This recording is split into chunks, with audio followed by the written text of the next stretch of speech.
దేశవ్యాప్తంగా కురుస్తున్న భారీ వర్షాలతో ఉత్తరాది రాష్ట్రాలు జలమయం అవుతున్నాయి. ప్రకృతి విలయతాండవం చేస్తుండటంతో దేశ రాజధాని ఢిల్లీలో కుండపోత వర్షం కురుస్తోంది. ఈ వర్షానికి పలు ప్రాంతాలు జలమయమయ్యాయి.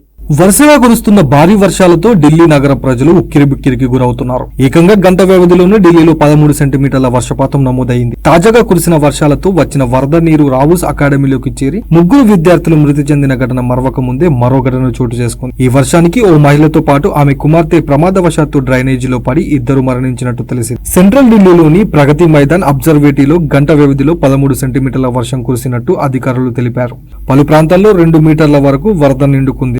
వాహనాలు రాకపోకలకు అంతరాయం ఏర్పడింది. దీంతో అక్కడి ప్రభుత్వం పాఠశాలలకు సెలవులు ప్రకటించింది. అత్యవసరమైతే తప్ప బయటకు రావద్దని ప్రభుత్వం ప్రజలను సూచించింది. ఢిల్లీతో పాటు యూపీలోని నోయిడాలోనూ భారీ వర్షం కురుస్తోందని అధికారులు వెల్లడించారు.